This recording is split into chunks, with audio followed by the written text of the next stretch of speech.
भूमिरापो अनलो वायुः खं मनो बुद्धिरेव च।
मानस सुतीक्ष्ण, जिसके इस प्रसंग में रति से लेकर महाभाव तक की यात्रा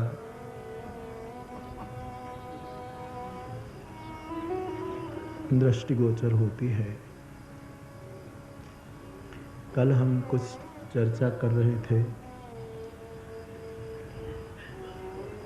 कि रति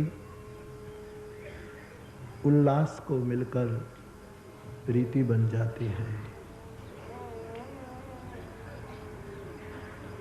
रति में उल्लासिता मिल जाए तब वही रति प्रीति का रूप धारण कर लेती है।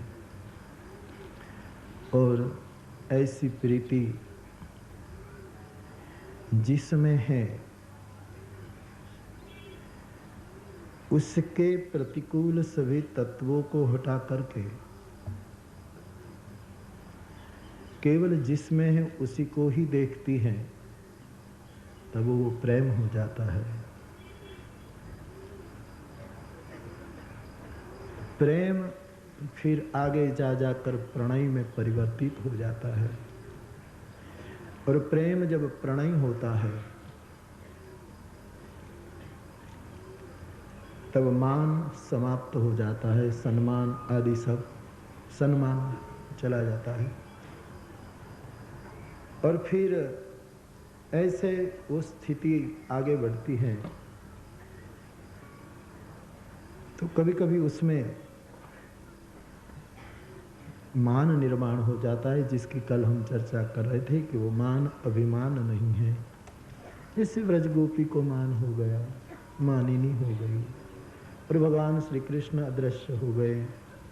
ये अदृश्य होना प्रभु का कोई कठोरता नहीं थी, लेकिन एक लीला फिर प्रकट हो जाते हैं।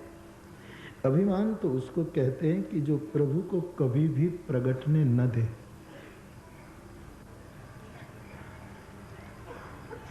और इस अभिमान का शमन कई बार चर्चा की गई कि ऐसा लगता है भाई, आपका अनुभव जो हो मुझे पता नहीं, कि विनम्रता जब स्वभाव में ही हो तभी घटना घटती है, बाकी बहुत मुश्किल होती है। अभिमान से मुक्त होना बहुत मुश्किल है, क्योंकि पहले हमारे पास रुपया है उसका अभिमान होता है, फिर आप रुपया त्याग दो तो हमने रुपये त्याग दिए उसका अभिमान शुरू हो जाता है। पहले अच्छे कपड़े पहनो, सबको दिखाओ, तो उसका एक अभिमान हो जाता है कि हम दूसरों से अच्छे कपड़े पहनते हैं। एक बहन गई थी साड़ी लेने किसी की दुकान पर, तो दुकानदार ने नई से नई साड़ियाँ बताई कि अभी ये चल रही हैं, अब ये नई डिज़ाइन है, ये अब ये है, तो ढेर कर दिया। और जब उसने कोई चुनाव नहीं किया तो दुकानदार ने कहा कि बहन जी आपको कौन सी साड़ी चाहिए, करीब करीब आज तक की सभी दिखा दी। उसने कहा कि इनमें से मुझे कोई नहीं चाहिए, ऐसी साड़ी दो कि जिसको देखकर पड़ोसी महिला अपने को निम्न समझे, अपने को छोटी महसूस करे कि ये कितनी महान है। और यदि अच्छे कपड़े, सुंदर कपड़े पहनने का भी एक अभिमान, और कभी वो छोड़कर कि अब दिगंबर हो गए, श्वेतांबर हो गए, पीतांबर हो गए, कंथाधारी हो गए, कोपिनवंत हो गए, उसका भी कहीं अभिमान न हो जाए। महापुरुषों की यही तो महिमा है कि जब पक जाते हैं तब उसको कहीं भी रखो, कोई फर्क नहीं पड़ता। जैन धर्म में एक कथा है, सम्राट ने एक संत को निमंत्रण दिया और फिर 1 महीने तक बड़ा सुंदर कमरे में उसको रखा, हर प्रकार की अनुकूलता। फिर गांव लोग चर्चा करने लगे कि महाराज 1 महीने से सम्राट के घर में मेहमान है, महाराज भी बिगड़ गया, वो भी संसारी जैसा हो गया, सुख वैभव में डूब गया। और इस बात को सुनते सुनते राजा की समर्पित सेवा सब स्वीकार कर लाते हैं। अच्छा भोजन खा लिया, अच्छा पहनना, अच्छा सोना, सब स्वीकार कर लिया उस साधु ने। तो राजा को भी समय के बाद थोड़ा ये होने लगा कि मैंने भूल की, ये कोई साधु नहीं लगता। जैसे राजा के मन में विचार आया, उसी दिन साधु ने कहा कि अच्छा नमो नारायण, मैं जा रहा हूं। राजा पीछे पीछे जा रहा, नदी के तट पर गया तो कहा कि बस, तो फिर आगे राजा नहीं गया। तब पूछा कि महाराज एक जवाब तो देते जाओ कि ये क्या बात है। बोले राजा तेरे मन में आशंका हो गई थी, तू जो कहे ना, तेरे साथ मैं चल सकता हूं लेकिन मेरे साथ तू नहीं चल सकता। तूने कहा नगर में आओ तो मैं आ गया, तूने कहा महल में आओ तो मैं आ गया, तूने कहा कि इस कमरे में रहो, मैं रह गया, तुमने कहा कि ये भोजन करो, मैंने कर लिया, तूने जो दिए ऋतानुकूल वो सब वस्त्र मैंने स्वीकार कर लिया। लेकिन क्या तू ये कर सकता है कि जो मैं कहूं चल कोपिन पहन लो, चल मेरे साथ, चल जंगल के लिए। ये स्थिति जब आ जाती है, वह आदमी सबसे परा हो गया। तो अभिमान बहुत समझ, ऐसा लगता है कि भाई स्वभाव में विनीतपना हो, स्वभाव में ही विनम्रता हो, या तो भक्ति की कृपा से आ गया, बाकी तो बड़ा मुश्किल है। कभी कभी तो वो सिर उठाता ही है, परेशान कर ही देता। और एकमात्र उपाय है सत्संग, भगवत कथा, जिसकी कल भी वे चर्चा कर कि आप नीचे बैठ जाते, जहाँ भी जगह मिले बैठ जाते। मैं तो बहुत बार कह चुका हूँ कि इतनी भीड़ में आप बैठते हैं, आपको क्या मिलता है यहाँ? इतनी भीड़ में, घर में रहते तो सोफा सेट होता, एसी होता, कितना सब कोई चाय देता, दूध देता, कितना तुम्हारे खाते चढ़ता। यहाँ तो कुछ नहीं होता। और यहाँ सुख इतनी भीड़ में भी मिलता है, ताप में भी मिलता है। इसका एक ही कारण है, सत्संग से अभिमान हटता है। और जितना अभिमान हटता है इतना सुख का उदय होता है। सुख जैसे झरने के आड़ में पत्थर पड़ा है और पत्थर हटा तो झरना बह गया, चला। आत्म सुख तो सबके पास है ही। एक भाई ने आज पूछा है कि भगवान, बार बार जिसकी चर्चा हो रही कि भगवान सबके हृदय में है, सबके हृदय में है, साधु के हृदय में भी है, शैतान के हृदय में भी है, तो फिर साधु इतना अच्छा लगता है और इतना अच्छा क्यों नहीं लगता है? तो सबके हृदय में। कल भी हम चर्चा कर रहे थे कि भाई किसी को बुरा न देखो, सब प्रभु के हैं। गोरे उसके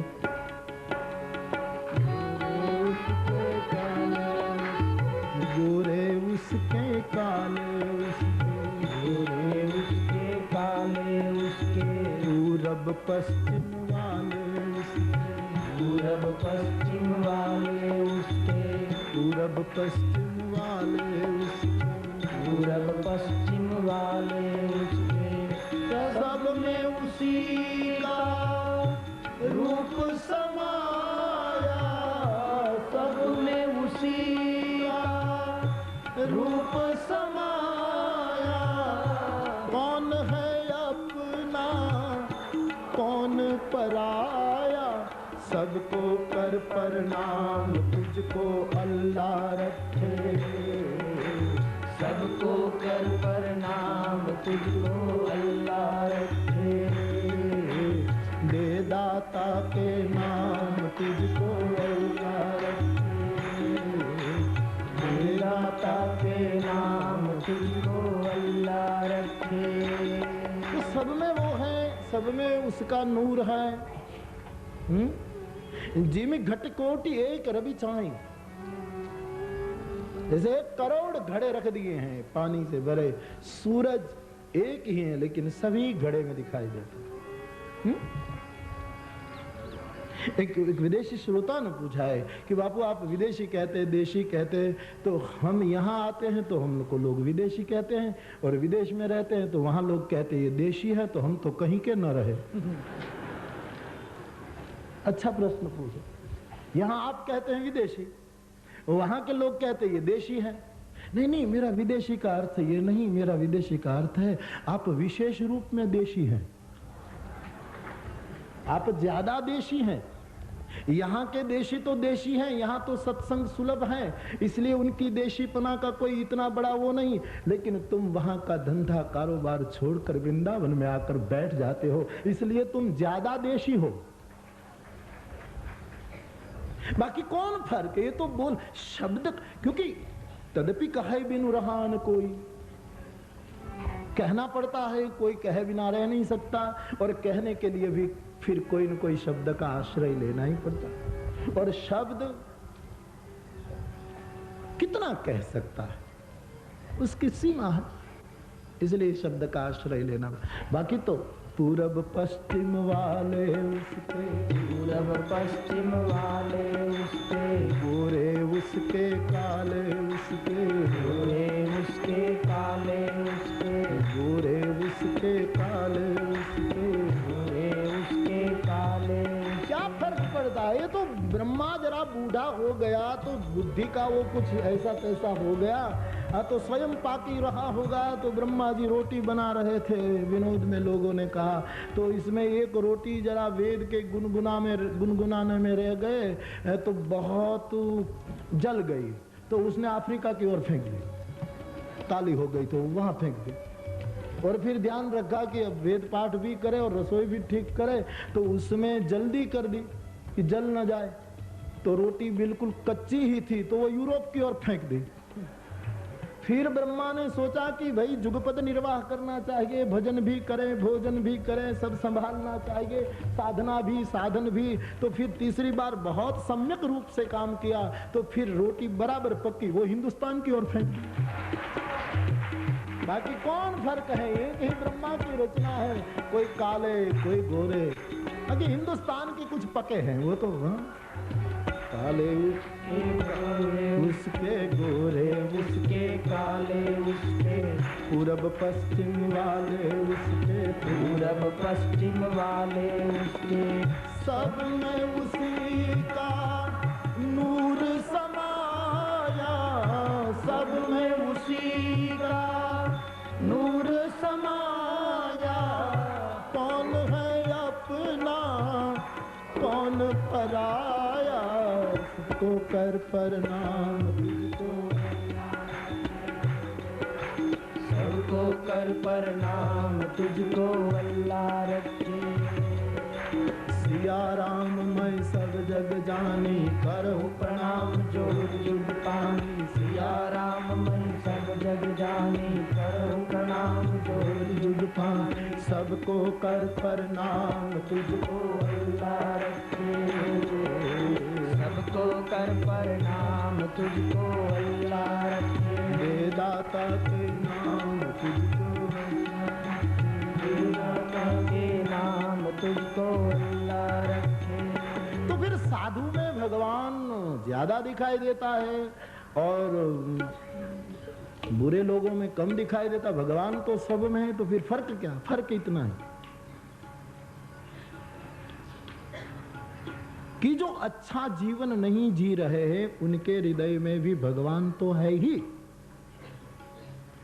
लेकिन वो काला कंबल ओढ़कर सो जाता है। और जो भजन करते हैं, जीवन दिव्य जीते हैं, उसके हृदय में भगवान पीतांबर पहनकर नृत्य करता है। इतना ही फर्क है, और फर्क नहीं। एक जगह विश्राम करता है, एक जगह विहार करता है, नृत्य, इतना ही फर्क। बाकी तो ईश्वर सर्वभूताना, हर हृदय में परमात्मा विराजित, फर्क मात्र। कहीं वो चुपचाप बैठ जाता है कि चलो इसमें क्या नृत्य करे, क्या गाए, कोई भूमिका ही नहीं, ठीक है आए हैं तो बैठे हैं, बैठना पड़ता है, मजबूरी है।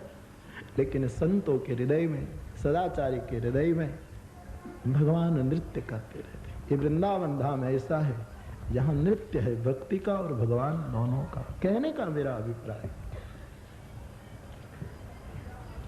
तो सब में परमात्मा है और धीरे धीरे इस भाव को जब गति दी जाती है या तो सहज गति होती है, तो मान और अभिमान का अंतर समझिए। मान उसी कई अर्थों में मान आया है, लेकिन मान जैसे बालक कभी कभी पिता से मान करे कि नहीं बोलेंगे आपसे, हमने आपको कल शरबत पिलाया था, आप हमको मेले में नहीं ले जाते, इस प्रकार का जो उसका थोड़ा मान आ जाता है, ऐसा मान है, अभिमान नहीं। बालक में कौन अभिमान, वरना अभिमान आड़ बन जाता है। और जब स्वाभाविक विनीतपना जीव में आता है तब घटना बहुत। अथवा तो उपाय है सत्संग, कथामृत श्रद्धाया। श्रीमद् भागवत जी में उद्धव जी को भगवान श्री कृष्ण ने भक्ति के साधन बताए। उद्धव, मैंने कई बार तेरे सामने ये चर्चा की है, लेकिन फिर कहता हूं कि भक्ति के जो साधन है, धन्य होने के पहला साधन ये बताया, अमृत जैसी मेरी कथा जहां होती है उसमें श्रद्धा पूर्वक श्रवण करना, वो प्रथम साधन, ये बिल्कुल पहला साधन। हाँ, उसमें से धीरे धीरे आगे जाना चाहिए। फिर बहुत सा क्रम दिखाया। मेरा गुण कीर्तन करे वो दूसरा साधन है, परिनिष्ठा च पूजाया तीसरा साधन, मेरी पूजा करे तीसरा साधन। एक एक कर सकते हैं, हाँ भाई, लेकिन हम तो कहेंगे कि शायद एक साधन में रह गए तो भी चिंता नहीं, कथा, लेकिन ये सब धीरे धीरे हो जाता। भगवान के कथा में श्रद्धा पूर्वक कथा श्रवण।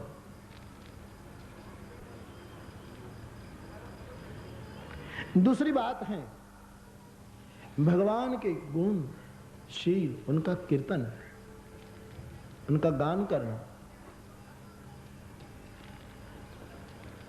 भगवान की पूजा में निष्ठा, प्रभु की पूजा में निष्ठा, ये सब साधन बताए। भगवान के भक्त को भगवान से भी अधिक मानना, वो भी एक साधन बताया। आदर परिचर्याया, परिचर्या आदर पूर्वक करना।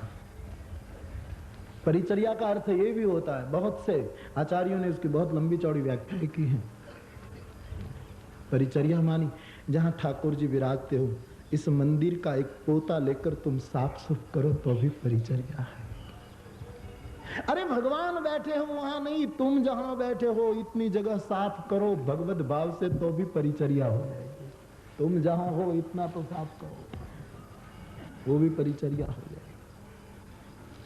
कितने विशाल अर्थ में महापुरुषों ने इस बात को घोषित किया। तुम तुम्हारा घर अच्छा रखते हो, प्रभु का मंदिर है, ठाकुर जी विराजमान, परिचर्या में तुम्हारा आदर हो गया।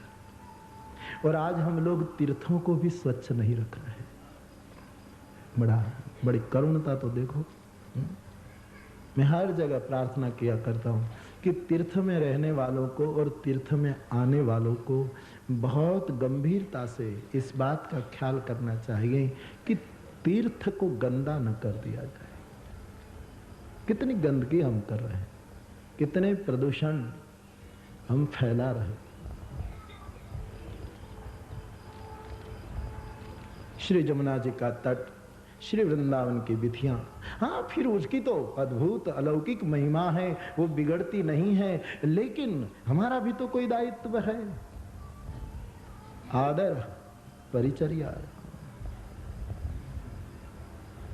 आदमी के पूजा गृह भी देखिए कितने गंदे होते हैं। मैं तो कभी कभी देखता हूँ तो अपना पूजा गृह भी, यहाँ अक्षत पड़ा है, यहाँ फूल सड़ा हुआ पड़ा है, यहाँ आधी अगरबत्ती पड़ी है, यहाँ ये दीपा पड़ा है, यहाँ ये नहीं, ठाकुर जी का गृह तो कितना सुंदर होना चाहिए।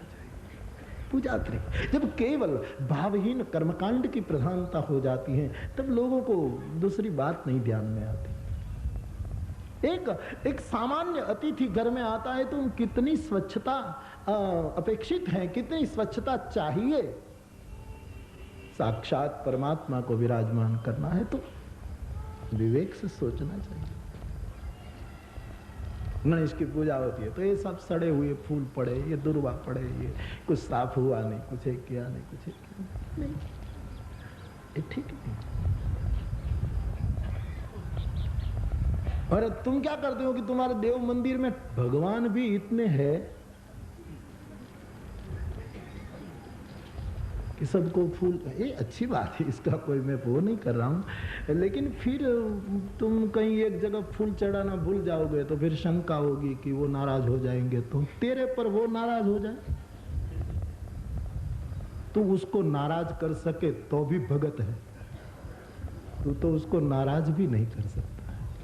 राजी तो ठीक। पूजा ग्रह साधना स्थली पवित्र होनी चाहिए।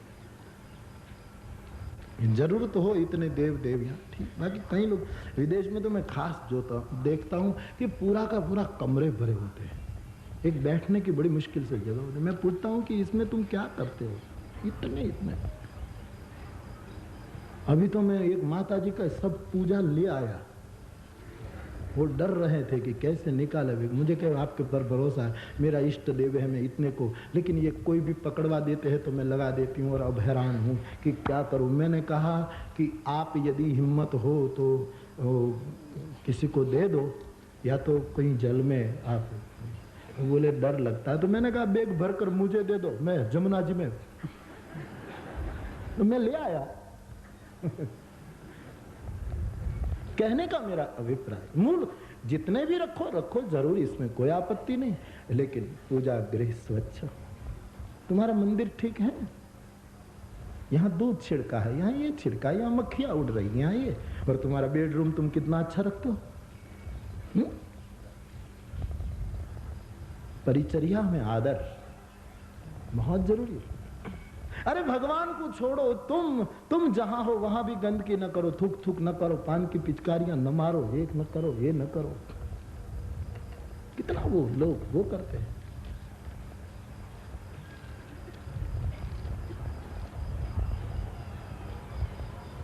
गांधी जी, मैं पढ़ रहा था, वाराणसी से गोरखपुर जा रहे थे, वो तो तीसरे दर्जे की मुसाफरी करते थे ना, और जब कोई पूछते तो कहते थे कि चौथा दर्जा नहीं है इसलिए तीसरे में करते।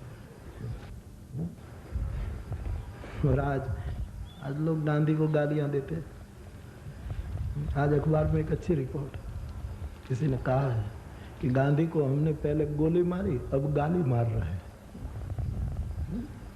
यहाँ दुनिया में कोई पूर्ण नहीं है, लेकिन जिसके सद्गुण, जिसकी महानता, जिसके कारण कुछ अर्जित किया हो, उसको उनकी गैर मौजूदगी में गालियां देना, वो तो अपनी कक्षा का प्रदर्शन है, उससे ज्यादा कुछ नहीं। लोगों को जब कुछ जल्दी लोगों की नजर में आना होता है ना, तब जो विशुद्ध होता है उन पर प्रहार कर दिया जाता है ताकि लोगों की नजर में आ जाए। ऐसा एक ऐसा पॉलिटिक्स होता है, ऐसी एक राजनीति होती है। एक बड़े बुद्धिमान ने, एक बहुत बड़े आचार्य ने, फिर तो उसकी बहुत हुई हो, उसने भी गांधी जी की शताब्दी चल रही थी, उसी समय बिल्कुल समय पर गांधी जी को गालियां देना शुरू किया था, ताकि जोर शोर से अखबारों में आ गए आदमी। ये एक राजनीति है। तो वो जा रहे थे तो अखबार पढ़ रहे थे, तो एक उनका हम सफरी साथ में यात्रा करने वाला, ये बार बार कुछ पढ़ता थूकता है उसी डिब्बे में, और गांधी जी देखते हैं तो जो अखबार वो पढ़ते थे उसका जो पढ़ लिया हुआ भाग फाड़ करके वो पोंछ करके बारी से बात है। वो दूसरी बार थूकता है। गांधी जी जितना पढ़ लिया इतना अखबार का टुकड़ा फिर वो अपने हाथ से पोंछ कर थूक और फिर बारी से खिड़की से फेंक देते। और 3-4 बार ऐसा किया तो वो एकदम गुस्से में कि तू इतना स्वच्छता का आग्रही है, कौन है, मैं तो थूकता रहूंगा, कब तक तू ये करता है? बोले मैंने आपसे कोई विरोध किया भाई? तुम तेरा काम करो, मैं मेरा काम करूं, इसमें आपत्ति क्या है? फिर जब स्टेशन पर उतरे तो हजारों लोग सम्मान के लिए आए थे और ये दुबला पतला व्यक्ति उतरा और सब पैर पड़ने लगे। तब उसको लगा कि ये कौन है। तब कहा कि ये गांधी जी तो बहुत रोया कि महाराज मुझे माफ कर, मैंने आपको परेशान। बोले तुझे पछतावा हो रहा है तो एक काम कर, आज से कम तू जहां बैठ इतनी जगह तो गंदी न कर, आदर परिचर्या है। जहां बैठते हो वहां तुम गंदा करते। हम तो पोथी को भी चंदन बहुत नहीं लगाने देते। कोई ज्यादा को छिड़कने लगता है तो हमको कुछ होने लगता है, हम नहीं बहुत को करने देते। पोथी को चोखा चढ़ाओ अच्छी बात है, लेकिन तुम हृदय को शुद्ध करो, चोखा करो। मुझे आज किसी ने पूछा है कि बापू हम आपके संग संग चले वो आपको अच्छा लगे कि आपको सुनते रहे वो अच्छा लगे? ठीक है चलते हो कथा में, सुनते हो, लेकिन सबसे अच्छा तो ये है कि कथा सुनने के बाद तुम थोड़े भी सूत्र अपने जीवन में आत्मसात करो।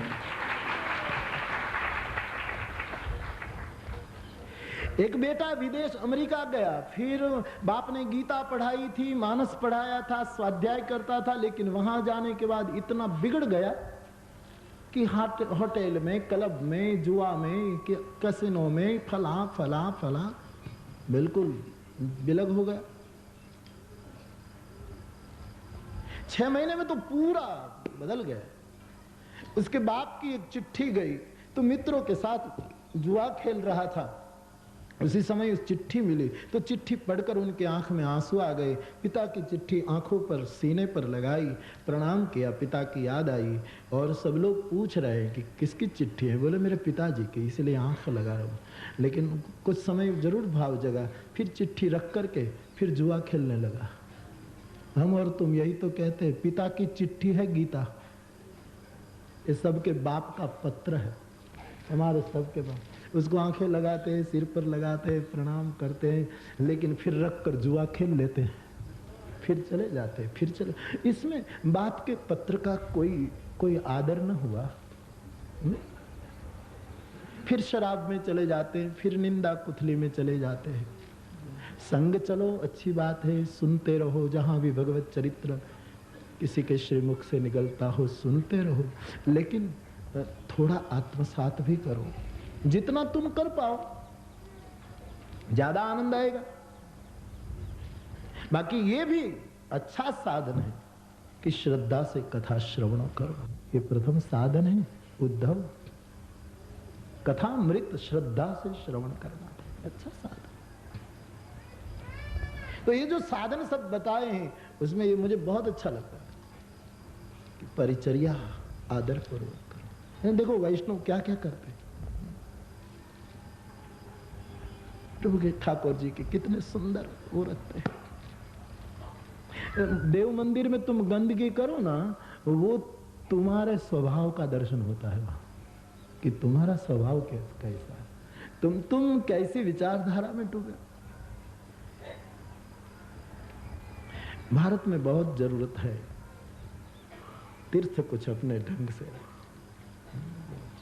अब देखिए श्रीमन महाप्रभु जी ने भक्तों को यहाँ भेजा और साफ साफ आदेश था कि वृंदावन की भूमि में जहां जहां लीला हुई है उसको तुम प्रकट करो और ऐसे शास्त्रों का निर्माण करो जिससे लोगों की प्रेम भक्ति बढ़े, उसमें रसवृद्धि हो।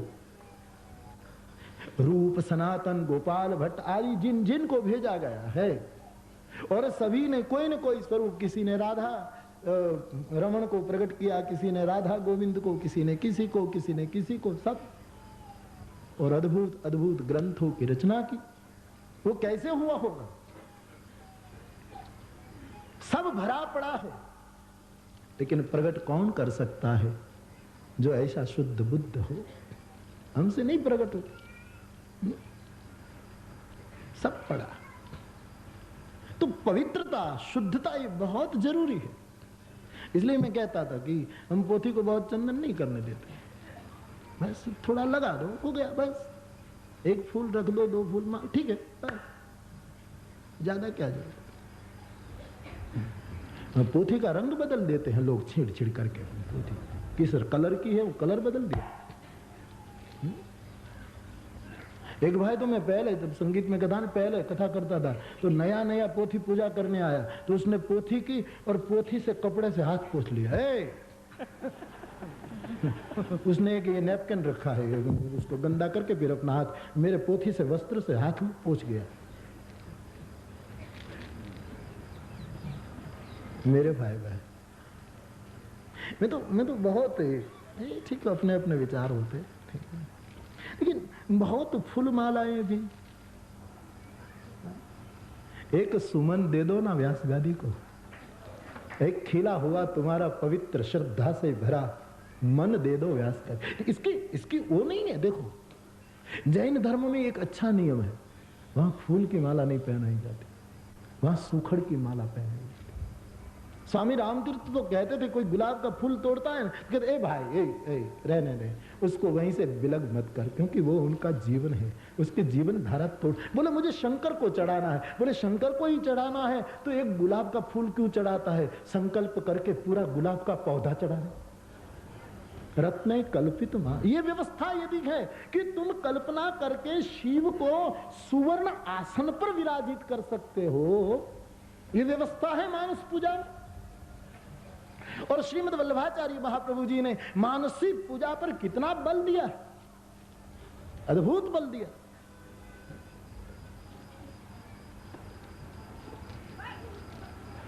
वेदाः श्री कृष्ण वाक्यानि व्यास सूत्राणि चैव हि।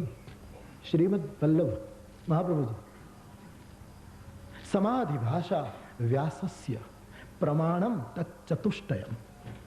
श्रीमद् वल्लभाचार्य महाराज कहते हैं, मैं जो भी कहता हूं, मैं जो भी नई बात रखता हूं, उनके पीछे 4 प्रमाण लिए हुए फिरता हूं।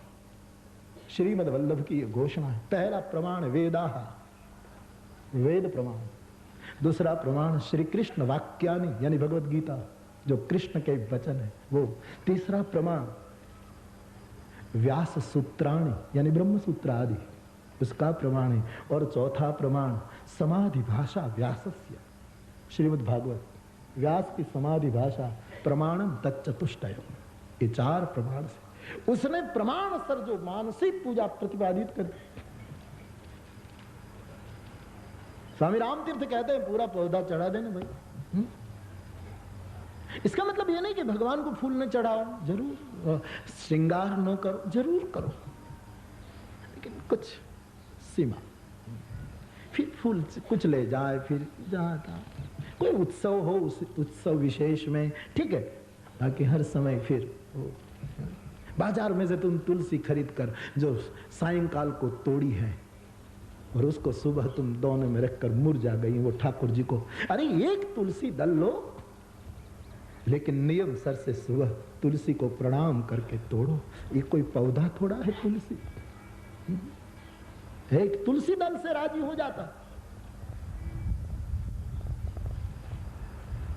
तो तुरंत प्रसन्न हो जाता। वालो मारो तुलसी ने पत्रे तोड़ा। एक तुलसी दल से वो तूल गया था, बाकी धन का ढेर कर दिया तो भी तोला नहीं गया, लेकिन तुलसी में कृष्ण शब्द लिख करके रख दिया तो तोला गया। व्यवस्था है। कल्पित सुवर्ण सिंहासन पर बिठाओ, और क्षमता हो तो भगवान ने दिया हो तो जरूर सोने के सिंहासन पर बिठाओ, ये भी तुम्हारा कर्तव्य है। लेकिन यदि न है तो कोई चिंता भी नहीं। जो खाली हो जाता है उसकी मुक्ति हो जाती है, और जो भर दिया जाता है उसकी मस्ती हो जाती है। जो भर दिया जाता है, ये आदमी भरा है, ये आदमी परिपूर्ण है, ऐसा लगा। अब वो लौटा और आचार्य वो महात्मा को कहा कि बाबा लगता तो है कुछ है नहीं झोपड़ी में, लेकिन बड़ा मस्त लगता है। बोले भगवान वहीं है। तो बोले अब यहाँ कैसे आएंगे? बोले इस गरीब को तू दर्शन करने ले आया, तो उनके साथ साथ वो भी चला गया। पहला दर्शन उस गरीब को बोल वो करे, फिर तेरा परिवार प्रणाम कर। शेठ गया, करबद्ध विनती की कि आप पधारिए। बोले मैं और आप मुझे निमंत्रण दे। मैं कभी निकलकर आपकी गाड़ी के सामने देखता तो भी आप मुझे धुतकारते थे, घट क्या मांगने आया है? और आज नहीं। बोले नहीं, जो हो तू एक बार आ, मेरे ठाकुर में प्राण प्रतिष्ठा कर दे, जो आचार्यों से न हो पाई, न मेरे सुवर्ण कलशों से हो पाई, तू आ। और वो गरीब गया और श्री विग्रह जो विराजित था उसकी स्तुति की है, और उसी समय उसकी मानसिक पूजा का ठाकुर शेठ की मूर्ति में प्रविष्ट होता है। आचार्यों ने कहा हमारे मंत्रों के द्वारा जो आना चाहिए वो इनके प्रेम के द्वारा आ गए।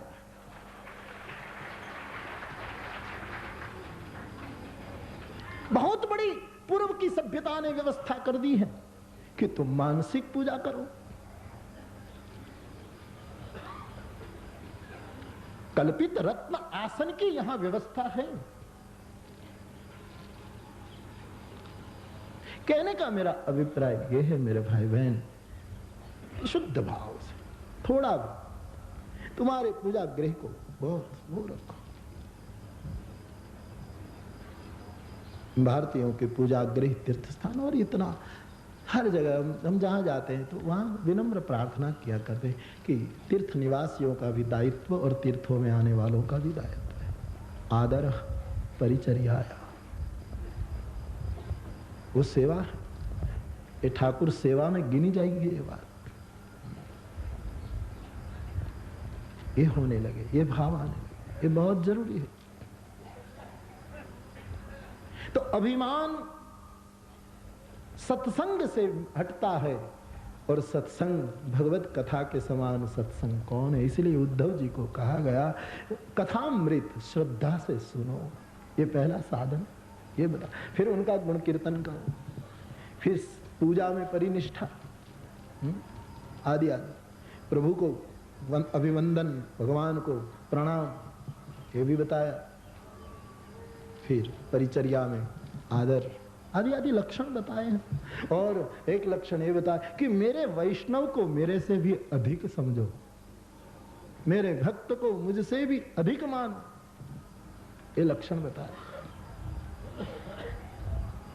सब व्यक्ति में मेरी ही बुद्धि करो, आदि आदि सब लक्षण पढ़ने जैसा प्रकरण है। तो मैं आपसे ये प्रार्थना करने जा रहा था कि विनीत भाव, अभिमान से मुक्त स्वभाव, ये यदि खानदानी में हो, बाप दादा में हो, तो जल्दी अर्जित हो जाता है। परंपरा में कई लोगों की परंपरा ही ऐसी होती है, जही नर उपज विनीत, वहां विनीत ही लोग निर्माण होते हैं। सौ कुल धन्य उमा सुनु जगत पूज्य सुपुनीत, श्री रघुवीर परायण जही नर उपज विनीत। कुल परंपरा से भी ये लक्षण आता। तो बहुत सरलता हो जाती है। यदि न हुआ तो फिर सत्संग करो, सदगुरु की डांट सहो, कुछ भी हो, अपने पत्थर को। ये सदगुरुओं की डांट होती है, वो क्या है? बुद्ध ने कहा था कि हर पत्थर में मूर्ति है, लेकिन कोई शिल्पकार छीना लेकर, हथौड़ा लेकर पत्थर से मूर्ति निर्माण करता है, वो उनकी कोई कला नहीं है। उसने तो सिर्फ इतना ही किया कि पत्थर में मूर्ति जो बंद हो गई थी, उनके अगल बगल में जो बेकार पत्थर जुड़ गया था, उसको उसने निकाल दिया, तो मूर्ति अपने आप प्रकट हो गई। क्योंकि बेकार हमारा स्वरूप तब निकल जाता है जब कोई सदगुरु विवेक के हथौड़े से हमको टोक टोक करके हमारी बेकार वस्तु, सब छोड़ना नहीं है, बेकार छोड़ना है। गैर मुमकिन है, सूफी का शेर सुनिए, गैर मुमकिन है कि ये दुनिया अपनी मस्ती छोड़ दे। ये ठेका लेकर मत घूमो कि दुनिया हमारी चाल चले, अपनी मस्ती छोड़ना ही नहीं। यहां पत्नी अपनी मस्ती में है, पति अपनी मस्ती में है, बेटा अपनी, कौन किसको सुनता है? गैर मुमकिन है कि ये दुनिया अपनी मस्ती छोड़ दे।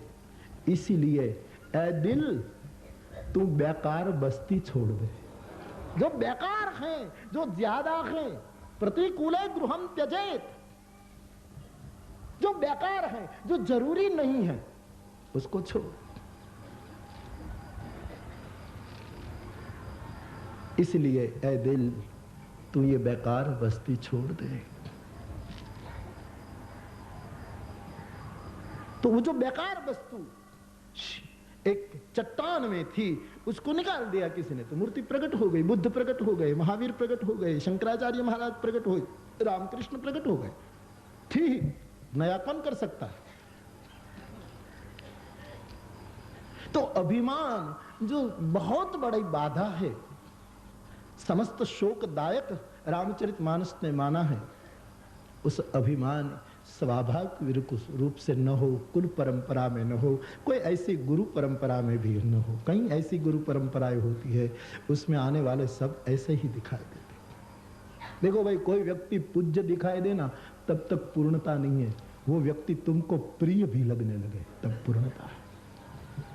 ये दोनों जब अर्जित हो जाए, व्यक्ति पूज्य हो जाए। देखो मंदिरों में हर देव पूज्य हैं सब, तो पूजा ही होती है, प्रेम नहीं कर सकते। पूर्णता तभी आ जाती है जब व्यक्ति प्रिय भी लगने लगे, ऐसा भाव लगे। कहने का अभिप्राय, सत्संग में भगवत कथा श्रद्धा पूर्वक श्रवण करने से ये बात बनती है। तो प्रेम में मान की स्थिति आती है। अभिमान वाली बड़ी घातक वस्तु है, इसलिए मैं विलक करना चाहता था।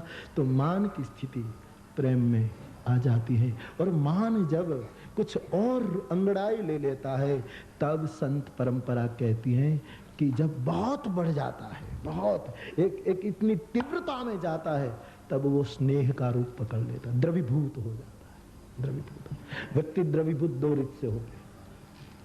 तुम कथा सुनते हो ना, तो उसमें दशरथ जी की मृत्यु की कथाएं, राम वनवास की कथाएं, तो भी तुम्हारी आंख में आंसू आ जाएंगे। और राम प्रागट्य का आनंद का प्रसंग आए तो भी आंख में आंसू आ जाएंगे। द्रवित भाव दोनों से आता।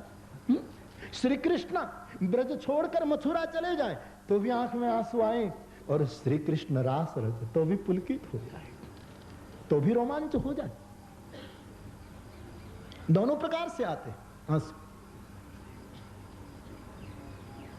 दोनों प्रकार से स्थिति निर्माण होती रहती है। द्रवीभूत, जब द्रव्य रूप में एक द्रवीभूत वस्तु मान होने लगे, उसको स्नेह कहते हैं।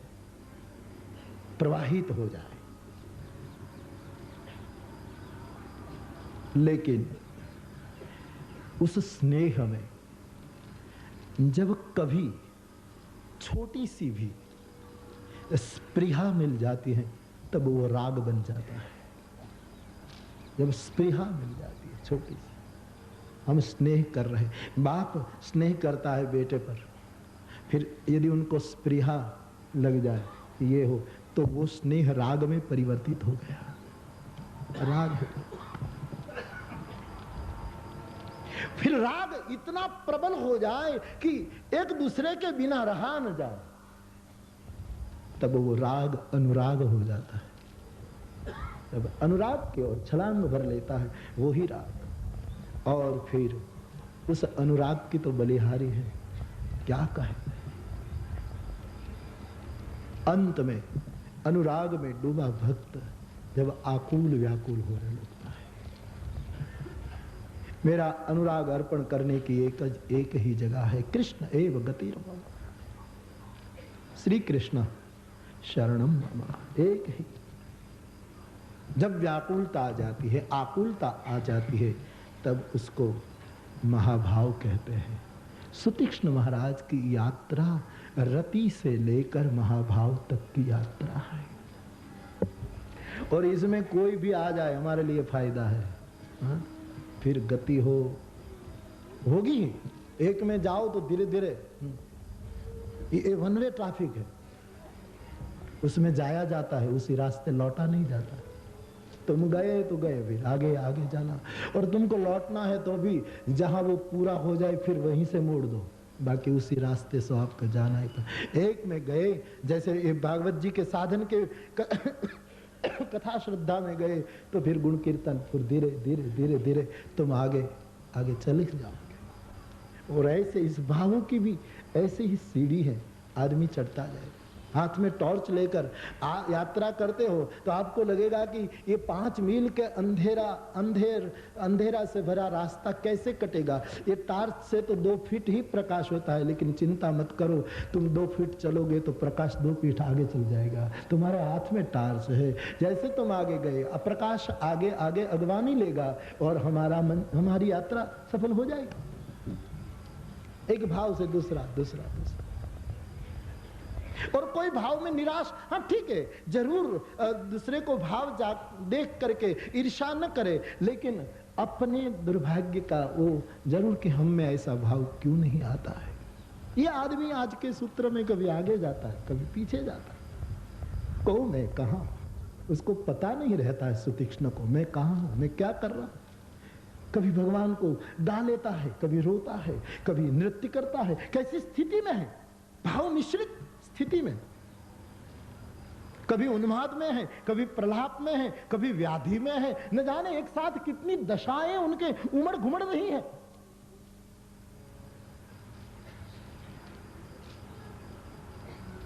एक भाव में नहीं, इस आदमी में सभी भाव हैं। देहाती लोग कहते हैं खिचड़ी बड़ा अच्छा पाचक खुराक है,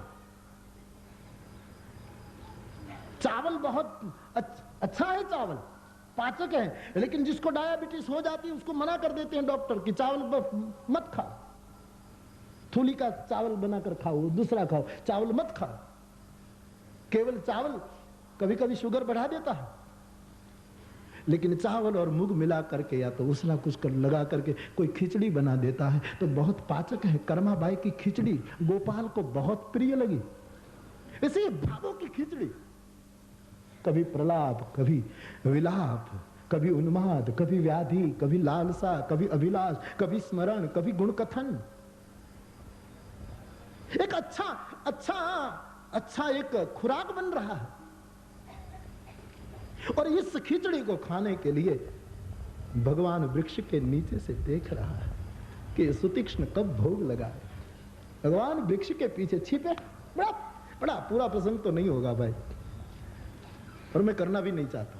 हाँ, वरना तो जैसे रामायण पूरी कर देता हूं 2 मिनट में तो ये प्रसंग भी पूरा हो जाता है। कथा समस्त भुसुंड बखानी, लो रामायण पूरी हो गई। जो मैं तो और प्रमाण के साथ, जो मैं तुम सन कही भवानी, शंकर का प्रमाण। नहीं, मैं करना नहीं चाहता, ऐसा नहीं, मुझे करने नहीं दे रहा है। चलेगा, फिर दूसरी बार कहीं भी उसको ले लेंगे यार, कहीं जहां पूरा हो करें। जल्दी भी क्या है, किसको मुक्त होना है, जिसको मुक्त होना है वो जल्दी करे। हमको तो मुक्त होना नहीं है, बार बार आना है। कौन मुक्त, हमने तो बहुत समय से घोषणा कर डाली ये मुक्ति, हमारे भाग की मुक्ति जिसको चाहिए वो ले जाए, दे हमारे भाग का दे दिया जाओ। मैं एक बार विदेश जा रहा था तो वहाँ लश्करी शासन आ गए एडिस में, इथोपिया के एडिस बाबा में, पाटनगर में। हमारा जहाज उतराई तो वहाँ एकदम सिक्योरिटी ने घेर लिया सबको, बोले उतर जाओ सब। सबको हमको उठा, हमारे पास कोई तो पैसा रहता नहीं, तो 10 पाउंड था वो भी उसने ले लिया इमिग्रेशन वालों ने। और फिर एक होटल में हमको ठहराया, और होटल का तो हम खा नहीं सकते। तो फिर कहते हैं 2-3 दिन लग जाएंगे, फिर ये जहाज जाएगा। हमने कहा ठीक है, बैठे हैं, माला करेंगे बैठे बैठे। तो मेरे साथ एक पंजाब के सिख बंधु थे, तो भोजन करने बैठते तो मुझे कहे कि एक डिश आती थी, तो भोजन करने बैठते मुझे कहा आप कुछ खाते नहीं? हमने कहा नहीं भाई। तो बोले आप ना खाओ तो ऐसा करो ना, आपकी डिश मुझे तो दिया करो। मैंने कहा ले जा प्यारे, जितनी खा।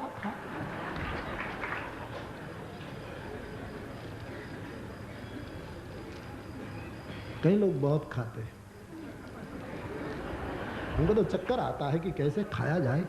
ये भी एक कला हो सकती है, बहुत खाते हमारे हो रही है ना, इसलिए एक बात सुनो। हमारे देहात में ऐसा कहा जाता है, एक आदमी की शादी हुई देहात, और ब्याह कर घर आया। तो जो नया, पुराने ज़माने में तो ऐसा एक नियम जैसा रहता था ना कि जो नई बहू घर में आती है तो पहले दिन सास ननंद जो होते हैं वो उस बहू से रसोई करवाती है पहले दिन, कि आता है कि नहीं, उसकी कसौटी। और फिर सास जैसा परीक्षक दुनिया में कौन है? दुनिया का कोई परीक्षक ऐसा नहीं। और सौराष्ट्र में तो लापसी बनवाते हैं। लापसी सबसे बड़ा कठिन, लापसी बनाना। लापसी न થાય પતંગ ના કાગળ ચોંટાડવાની ઓલી થઈ જાય, बहुत बहुत कठिन है। तो देहात में वो बहू बेचारी ब्याह कर आई और उसको रोटी बनाने के लिए बिठाया। तो कमरे में, एक ही कमरे में रसोड़ा और एक कोने में चूल्हा, तो वहाँ वो बेचारी रोटी बना रही हैं और ओसरी में बाहर के भाग में भोजन रसा। और ननद जो थी वो देहरी पर बैठकर यहाँ से रोटी लेकर यहाँ जो उसको परोसती थी। तो एक रोटी बनाई उसने, ननद ने ली और बाहर परोस दी।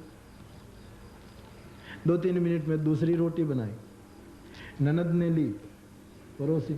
और कौन खा रहा है वो बहू को पता नहीं, क्योंकि वो तो घूंघट में, और कमरे में तो घूंघट नहीं, लेकिन अभी आज ही तो आई है। तीसरी रोटी बनाई, दी, ननद ने परोसी। चौथी रोटी बनाई, दी, ननद। 25 रोटी बनाई। और वो छोटी छोटी नहीं, फुलका नहीं, काठियावाड़ी रोटलो, गाडाનું પૈડ્યું હોય બાપ। ઘી હારી જાય કે કેટલું આમાં જાવું, ઘી રાડ નાખી જાય, કળહલા તૂટી પડે, હાટ ન રોટી ઘી પી।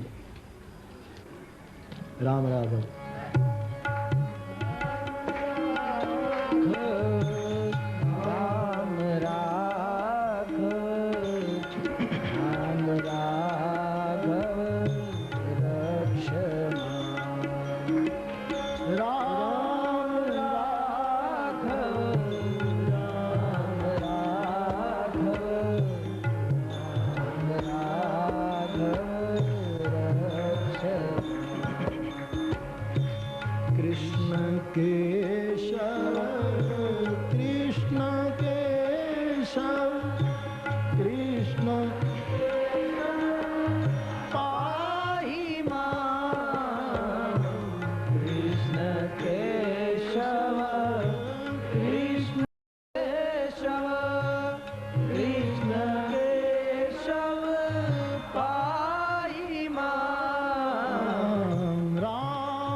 सौराष्ट्र की, देहातों की, सौराष्ट्र में भी नगर की नहीं,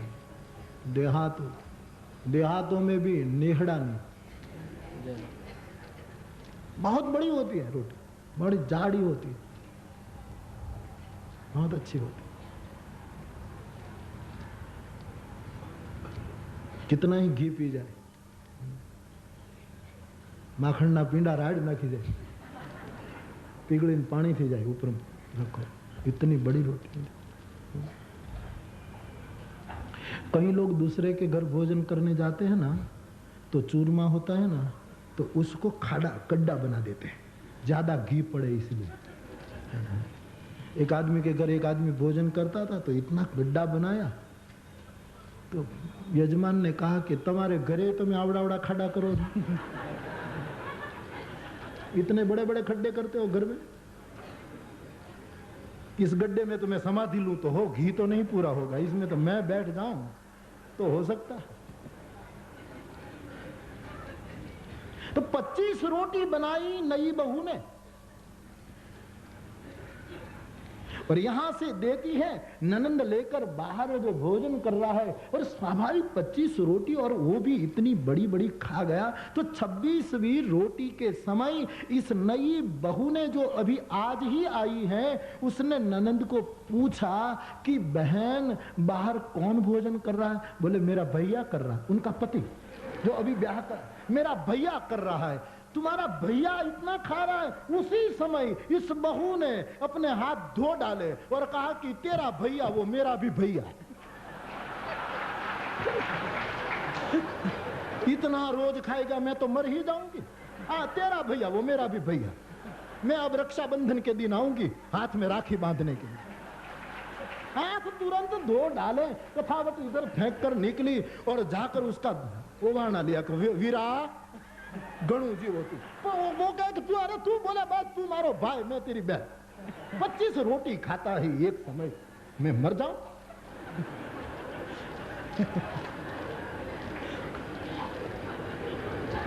होरी है भाई, ये तो होरी के लिए मतलब एक दिन बचा है इसलिए आनंद हो रहा।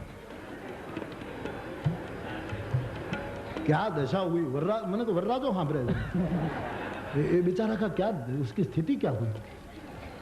तेरा भैया मेरा भैया ले आने हूं परणी भूल करी मैं। रोटला एना पेट में ही केम खड़के છે જેમ છાણાના મોઢવા ખડકાતા હોય। एक रोटला जैसे कंडे रखते हैं ना लोग, कंडे देहातों में, ऐसे रोटला क्या जाए खबर पड़ती नहीं। मारा वीर भगवान तने हो वरह न करे। अरे पर तू हाँ हाँ बाप मारा वीरा मारी उम्र तने मळे कई लोग आती भोजन कर। वो सिख भाई मुझे कहता था कि बाबू आप भोजन न करो तो हमको दे दो ना आपकी दी। हमने कहा दी जितनी बार आए ले जाओ, क्योंकि हम तो होटल का खा नहीं सकते। और कह रहे कि हवाई जहाज यहाँ रह जाएगा करीब करीब 40-45 घंटे तक यहाँ रहना। तो हमने कहा ठीक है कोई बात नहीं, भगवान उपवास करा रहे। तो फिर मैं कमरे में जाऊं, फिर दरवाजे पर, और लश्करी शासन लग गया था तो बड़ी वो इथोपिया में पूरा कुछ गड़बड़ हो गई थी वहां। तो फिर मैं होटल के द्वार तक आऊं, फिर आगे तो जाना नहीं, जाने न दे। 24 घंटे निकल गए, भूख तो लगी। हाँ भूख तो भाई कहीं कोई न मुके।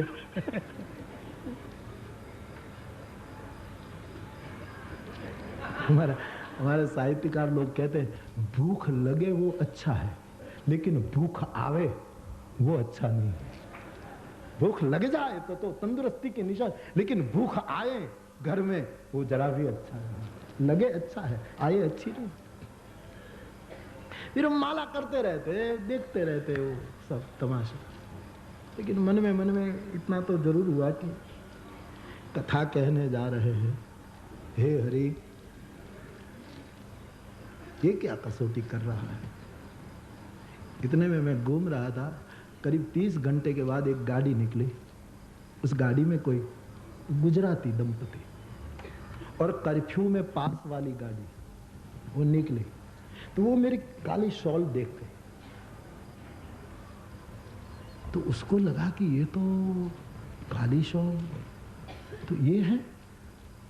मैंने भी देखा कि ये कोई लगते हैं देशी। भले हो विदेशी लेकिन लगते हैं देशी। देशी रहे मळे जो अपना देश ये थोड़ा तो निकल गया। मैंने कहा अरे रे रे रे पूर्व प्रेरक रघुवंश विभूषण, प्रहलाद की लज्जा तूने रखी, हमने क्या बिगाड़ा तेरा। भूख भूख भूखे भजन न होय गोपाला, यह लो अपनी कंठी माला।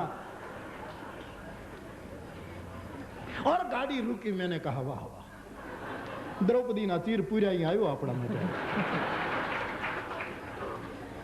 गाड़ी मुड़ी और वहीं आकर एकदम वो आदमी उतरा और उसने पूछा कि आप मुरारी बापू हैं? मैंने भूख ना चक्कर आता था हमें, ये तो खाए पी निकले ला लोग तो फिर बाद निकले, नहीं तो कर्फ्यू में हम निकले, जो वहां निकले ऐसे ही निकले। मैंने कहा हाँ कहते हैं लोग। तो बोले हम आपकी कैसेट सुनते हैं। अच्छा, बहुत समय से इच्छा थी कि आप हमारे घर पधरामणी करें और हमारे घर भोजन। बोला कि नहीं नहीं नहीं, मैंने कहा भोजन की कोई जरूरत नहीं। हाँ लेकिन फिर तो अपनी इज्जत रखनी चाहिए। नहीं नहीं कोई भोजन की जरूरत नहीं। बोले नहीं हम वैष्णव हैं, हमारे घर में ठाकुर पूजा है, हम पुष्टि मार्गी हैं। और उसने बताया कि हम ये अफ्रीकन इलाके में जहां गाय का घी मिलता है वो मक्खन लेने गए थे, उसके पात्र में मक्खन भरा था। मैंने कहा नहीं नहीं आपको क्यों कष्ट दे, वैसे हम तो आए हैं बस है हम सब।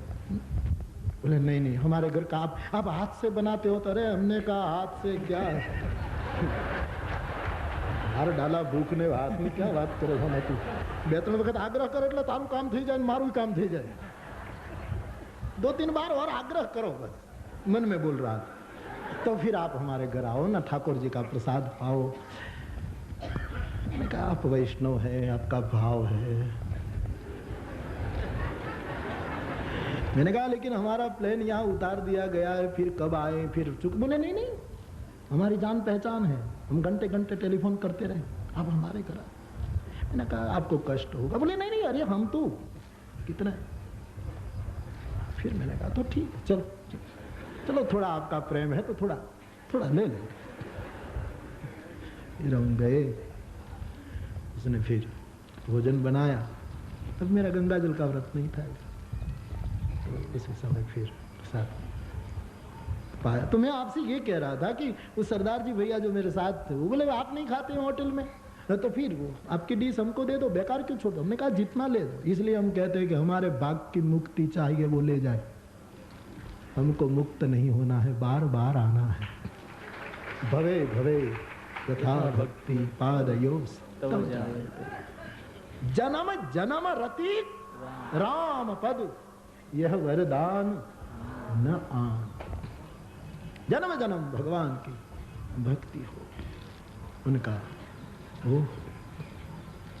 कहने का अभिप्राय, भगवान इन कोई भी मिश्रित भावों को कबूल कर लेता है, इस खिचड़ी पाचक बन जाती है।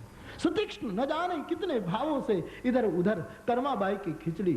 अरे अब कर्माबाई चली गई तो 5 साल का गोपाल कुटिया की चारों ओर घूमता रहता था, मैया मुझे खिचड़ी दो, मैया मुझे खिचड़ी दो। रोता था कृष्ण, सबसे ऊंची प्रेम सका।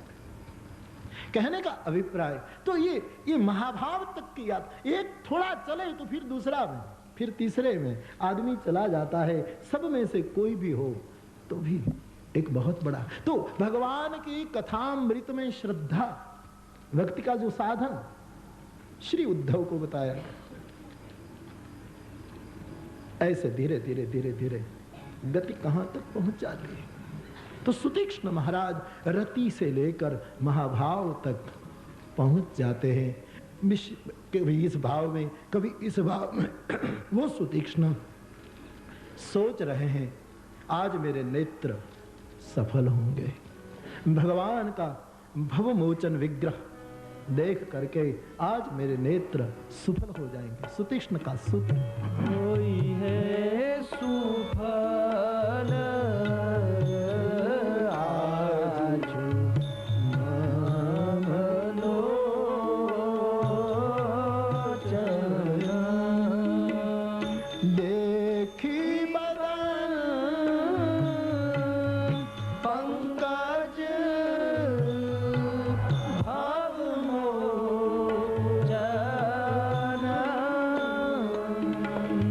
देखी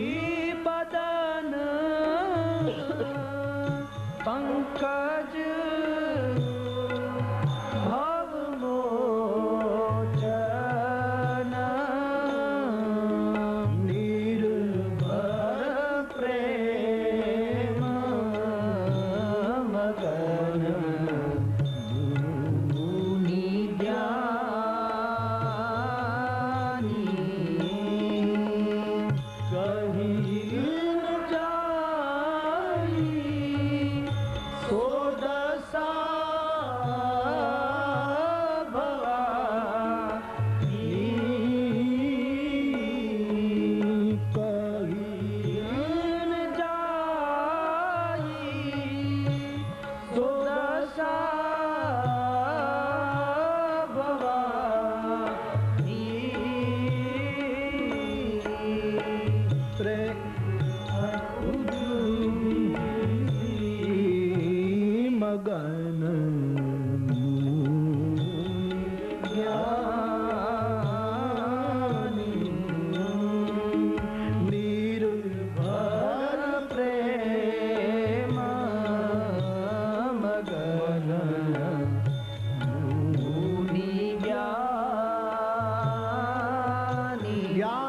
आचार्य भगवान महादेव बोल उठे, हे भवानी, मुनि निर्भर प्रेम में मगन हो गए। ज्ञानी थे लेकिन निर्भर भाव में डूब गए हैं। इस दशा का देवी में वर्णन नहीं कर सकता। शिव असमर्थ हो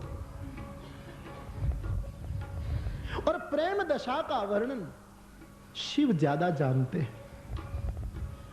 वरना है ज्ञानपीठ के आचार्य, लेकिन प्रेम की बात आई तो वो असमर्थ हो गए।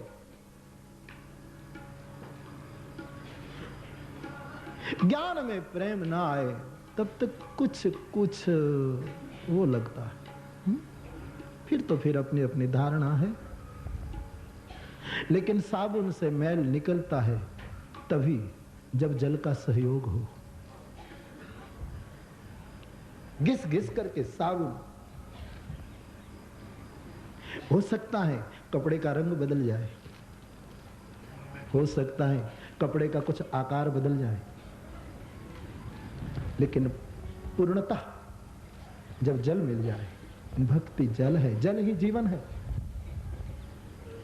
राम भक्ति जल, राम भक्ति के जल के बिना अभियंतर मल का नाश नहीं होता। पूर्णतः निर्भर प्रेम मगन मुनि ज्ञानी, परम ज्ञानी आज निर्भर प्रेम मगन हो गए। और ये एक गवाही शंकर दे रहे हैं, क्योंकि शंकर प्रेम तत्व को परिपूर्ण जानते हैं। परिपूर्ण प्रेम का जो लक्षण है उसको पूर्ण रूपेण जानते हैं। शंकर जी का ही शब्द है, हरि व्यापक सर्वत्र समान, हरि व्यापक, हरि व्यापक सर्वत्र समान।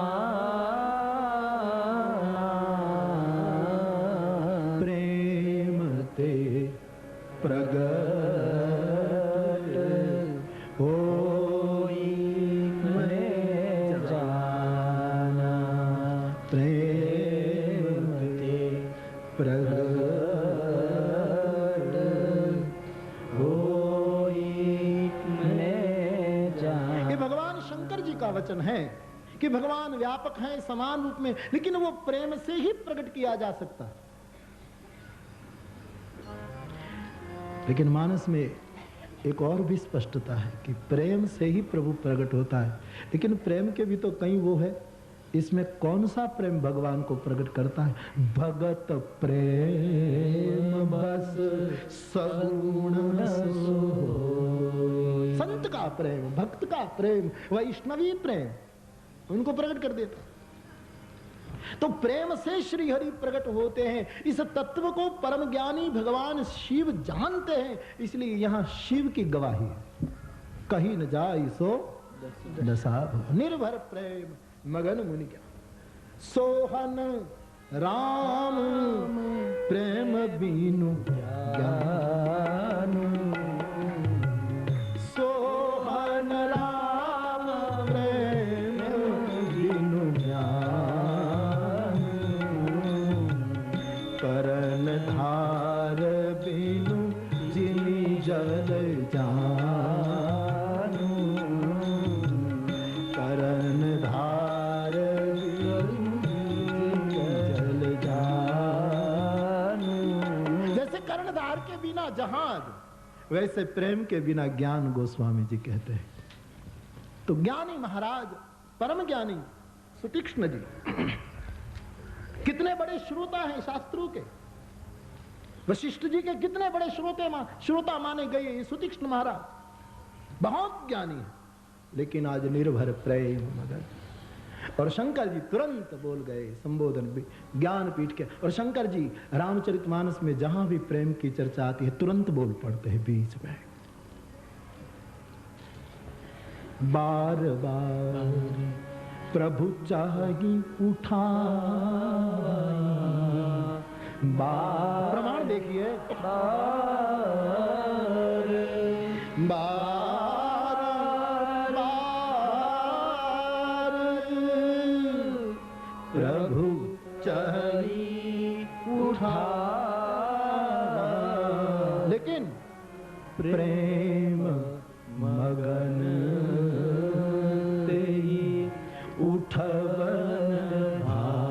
श्री हनुमान जी भगवान के चरणों में गिर पड़े।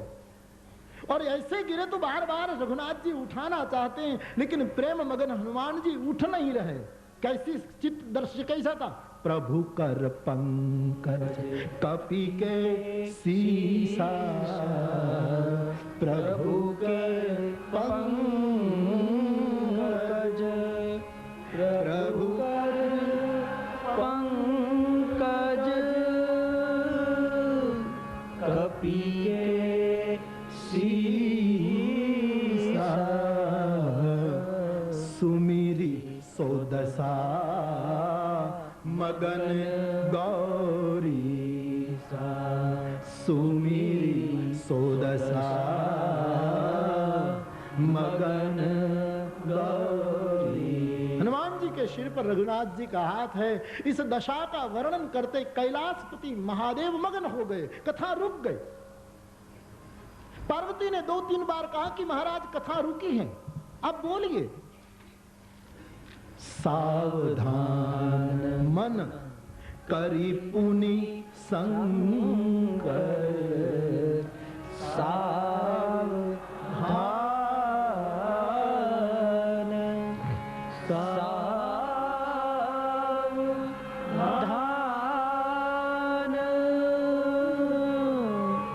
मन करी पुनि संकर,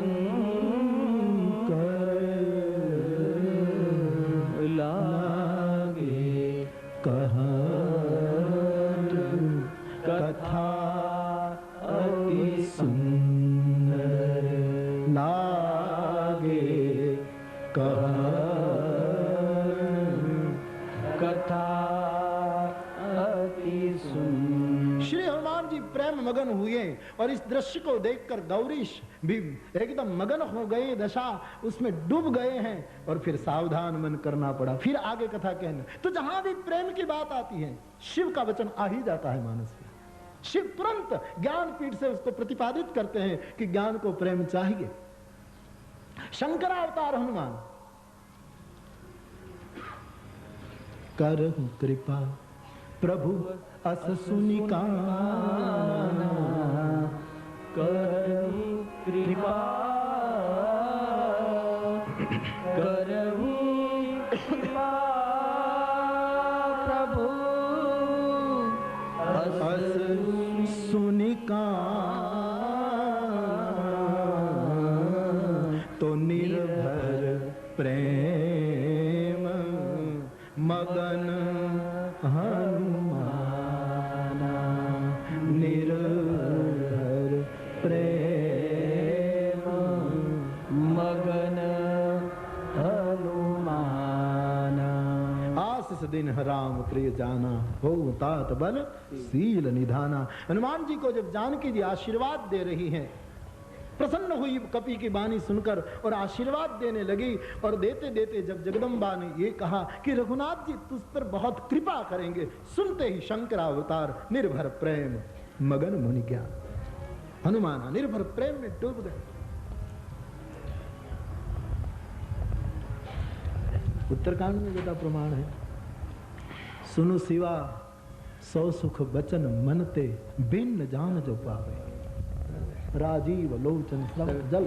श्री भरतलाल जी और भगवान पधारे हैं। उस समय का छंद जब प्रेम मगन दशा हुई है, तब भगवान शंकर बोल उठे कि हे पार्वती, इस स्थिति को तो वही समझ सकता है जो वचन और मन से भिन्न हो, उसके प्रदेश से जो बाहर निकल गया है, उसकी ये स्थिति है। वहां भी प्रमाण मिलता है। बाबा बोलो, राजीव लोचन स्रवत जलतनु ललित पुलकावली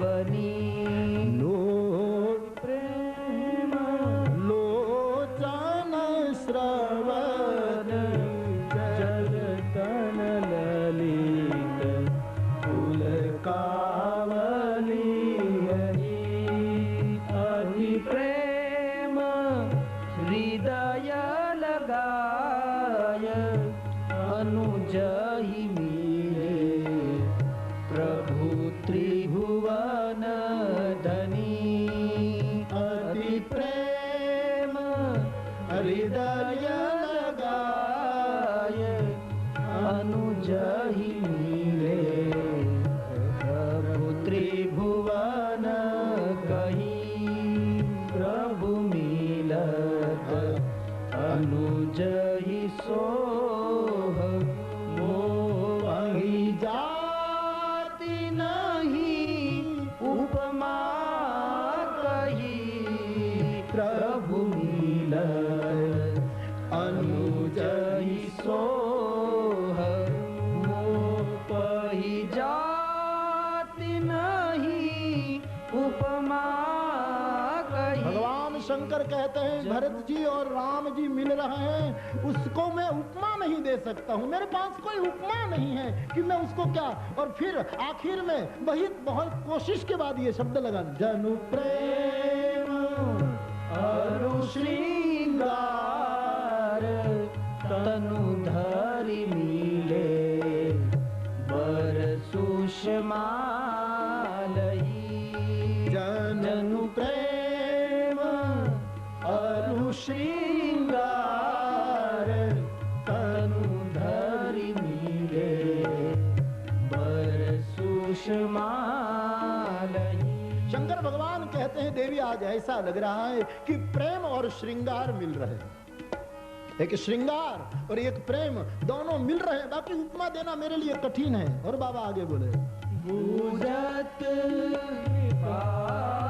निधि कुशल भरत ही बचन बेगिन आवही, बुझत कृपा निधि कुशल भरत ही बचन बेगिन आवही, सुनु शिवा 100 सुख बचन मन ते भिन्न जाने जो पावही, सुनु शिवा 100 सुख बचन मन ते भिन्न जान जो पावही, अब बिसर कौशलनाथ आरत जानी जन दर्शन दियो, अब पुत बारिश कृपा निधान मोहि कर गहील राजीव लोचन स्रवत जलतन ललित पुलकावली बनी, ललित पुलकावली बनी। तो प्रेम और श्रृंगार पार्वती मिल रहे हैं, मेरे पास और कोई उपमा नहीं मुझे दिखाई देती है। और इस सुख को, इस भाव को वही जान सकता है जो इन प्रदेशों से बाहर चला जाता है, कोई दूसरी भूमि का निवासी हो जाता है। तो जहां भगवान शिव प्रेम की बात आती है और तुरंत कूद पड़ते हैं बीच में और उसकी सराहना करने लगते हैं, क्योंकि प्रेम को शिव जानते हैं। प्रेम ते प्रगट हो ही मैं जाना, प्रेम तत्व को पूर्ण रूप जानते हैं शिव, इसलिए उनकी गवाही बार बार मानस में मिल जाती। उमा परमात्मा ज्ञान से, जप से, तप से, जोग से, समाधि से भी इतना प्रेम नहीं करते, इतने नियमित है जितना जैसे निष्केवल प्रेम। शंकर जी कहते हैं भगवान जितना निष्केवल प्रेम से प्राप्त हो जाता है इतना और कोई साधन से प्राप्त नहीं होता है। ऐसा सूत्र भगवान शिव जी बार बार मानस में कहीं न कहीं बीच में बोल, इसलिए परम ज्ञानी होते हुए ये निर्भर प्रेम में डूब गए हैं श्री सुतीक्ष्ण महाराज। और उसकी गवाही परम ज्ञानी शिव जी दे रहे हैं कि देवी इस दशा का वर्णन करना बड़ा मुश्किल है।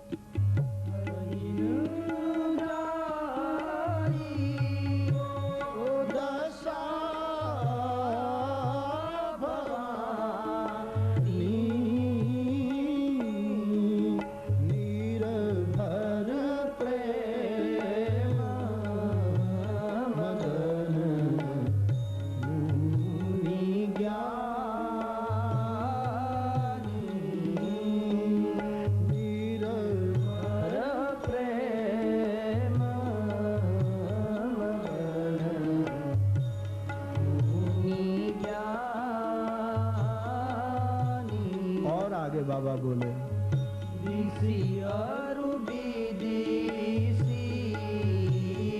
पंथ नहीं सूझा, दिसी और विदिसी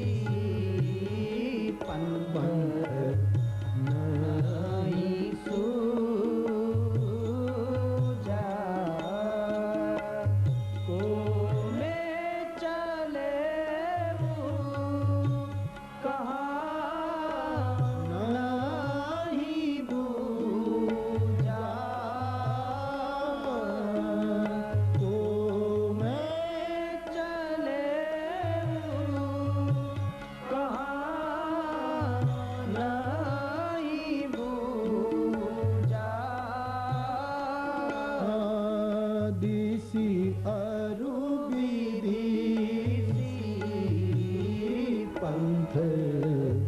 नहीं सूझा।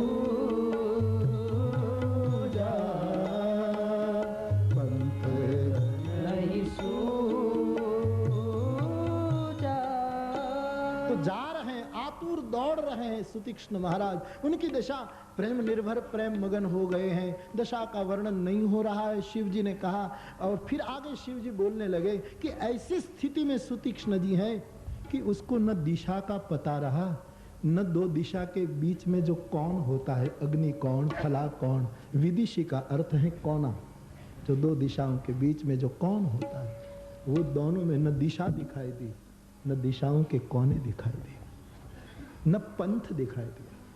ये निर्भर प्रेम की दशा है। जिसकी दशा वर्णन न की जाए उसको दिशा का भान हो वो तो संभव ही नहीं।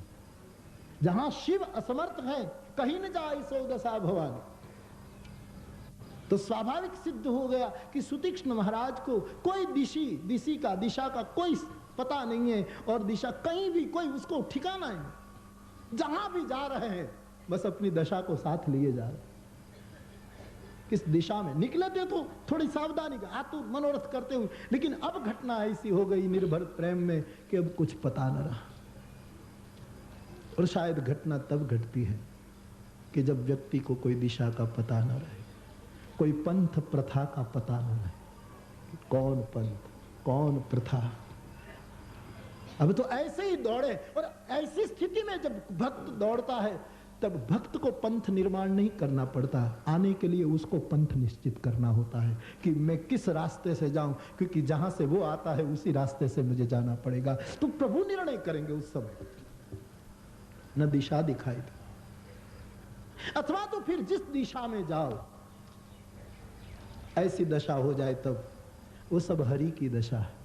उत्तर में जाओ तो बद्रीनाथ है, फिर दक्षिण में जाओ तो रामेश्वरम है, फिर पूरब में जाओ तो जगन्नाथ है, तो फिर पश्चिम में जाओ तो हमारा द्वारकाधीश है। फिर कोई भी दिशा, कोई भी दिशा प्रभु की दिशा है। फिर कहीं भी हर कदम परिक्रमा है, हर बात फिर सुनी जाए वो स्तोत्र है। स्वामी रामतीर्थ कहते हैं, मैं सुनता हूं हर वक्त तेरी कहानी, जिक्र तेरा ही हो रहा कूब कू है, जिधर देखता हूं उधर तू ही तू है। पिला दे वो साकी, मैं वाणी कि बेहोश होके बकूं, तू ही तू है, जिधर देखता हूं उधर तू ही तू। जंगल में जोगी बस, स्वामी रामतीर्थ बड़ी अच्छी कविताएं लिखते थे। जंगल में जोगी बसता है, कभी रोता है, कभी रोता है, कभी हंसता है। जंगल में जो विलज्ज उद्गायति, ये दशा है विलज्ज उद्गायति। सुतीक्ष्ण की ये स्वामी राम की बसता है। तो कभी रोता है, कभी हंसता है, कभी रोता है, कभी हंसता है, पर दिल न कहीं मेरा फंसता है, पर दिल न कहीं मेरा फंसता है। और हर पल चैन बरसता है, हर पल चैन बरसता है। जंगल में जोगी बसता है, जंगल में जोगी बसता है। बड़ी शहनशाही फकीरी थी उसकी। अमेरिका जब पहली बार गए ना, तो जहाज में उसको एक पत्रकार मिला, अमेरिकन पत्रकार। तो स्वामी राम तीर्थ को पूछा कि आपके पास कुछ नहीं, एक गेरुआ कपड़ा, पूरी दुनिया की बिना कौड़ी सैर की उसने। तो पूछा आपके पास कोई सामान नहीं है, आप कुछ रखते नहीं? नहीं ऐसी कोई बात नहीं, मैं भी रख सकता, लेकिन जरूरत नहीं है। तो पत्रकार ने तर्क किया, इसका मतलब यह है कि आप सामान नहीं रखते हैं, तो इसका मतलब यह कि आपके पास रुपये हैं कि जब चाहो जो चीज खरीदना चाहो खरीद सकते हो। तो आपके पास कुछ डॉलर हैं, कुछ हैं पैसे? बोले नहीं भाई, देख लो पैसे भी नहीं। तो पत्रकार ने तीसरा तर्क किया, तो इसका मतलब यह है कि अमेरिका में कोई आपका खास मित्र होगा जो तुम्हारी सब व्यवस्था करेगा। बोले हाँ वो है। वो कौन? बोले तू। स्वामी राम तीर्थ कहते वो कौन? बोले तू। कंधा पकड़ लिया, चल। और फिर पूरी अमेरिकन यात्रा की व्यवस्था उस पत्रकार ने की। कभी रोता है, कभी हंसता है, रोता है, कभी हंसता है। जंगल में जोगी बसता है, जंगल में जोगी बसता है। क्या अद्भुत सन्यासी था। हाँ, प्रकृति की नजर लगती थी उस महापुरुष। टेरी गढ़वाल के जंगल में अकेले एकांत में रहते, और पवन आता ना तो बार बार अपना भगवा कपड़ा अपने पैर से उड़ता था। सन्यासी की मर्यादा देखी, अकेले में वो बार बार पैर छिपा देते, और बार बार हवा आई, फिर वस्त्र उड़ा, फिर आंख में आंसू आ गए कि तुझे मुझसे विनोद सूझता है प्रकृति, और मैं कृष्ण की याद में बेताब बना जा रहा हूं।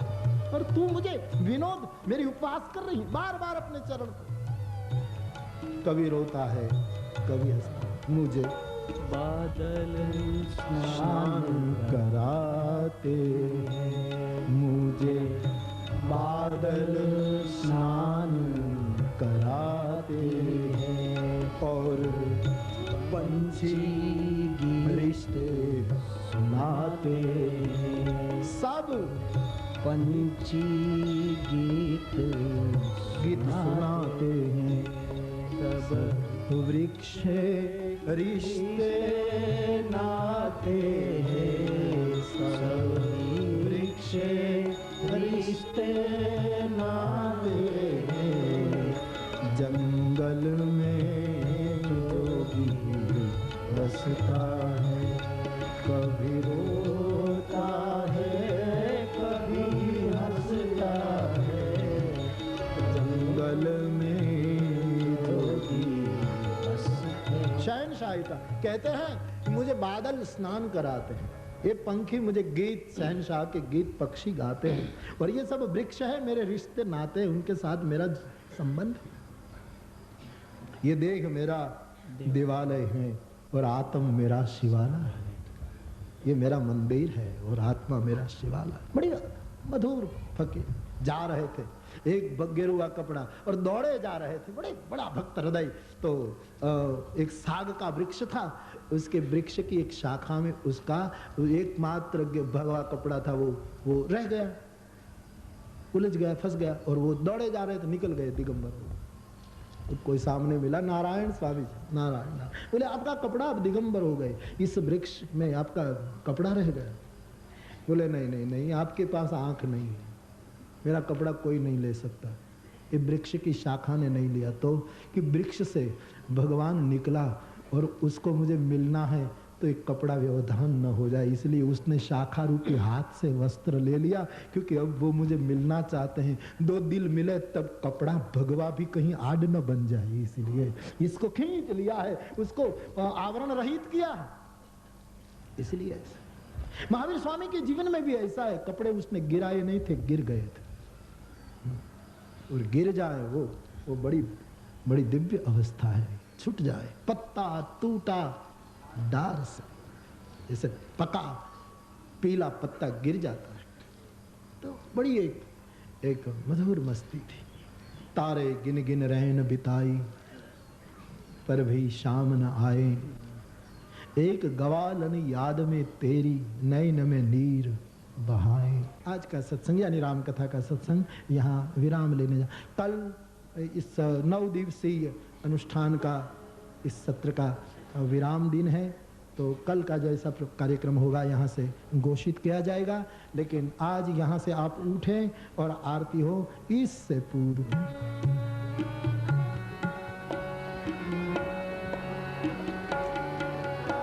श्री बांके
तनय संकट हरन मंगल मूर्ति, राम लखन सीता सहित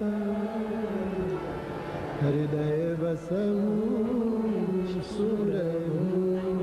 बोलिए हनुमान जी महाराज, बोलिए चैतन्य महाप्रभु जी की। तो आज का सत्संग विराम ले रहा है। कल सुबह 9 बजे फिर आगे भाव और श्रद्धा के साथ। बोलिए रामचंद्र भगवान की जय, श्री बाल कृष्ण लाल की जय, सद्गुरु देव की जय। ओम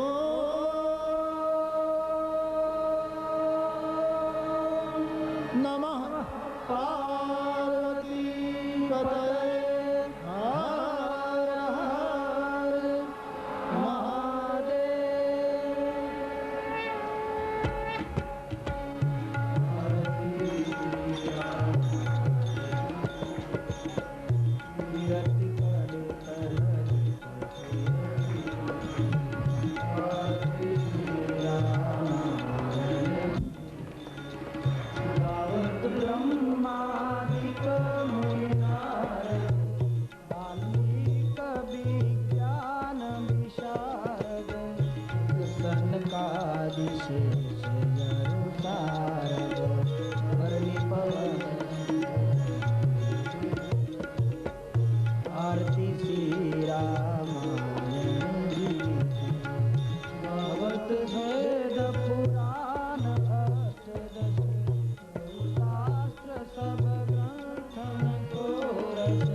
संभव मुनि विज्ञानी, अज्ञाधिक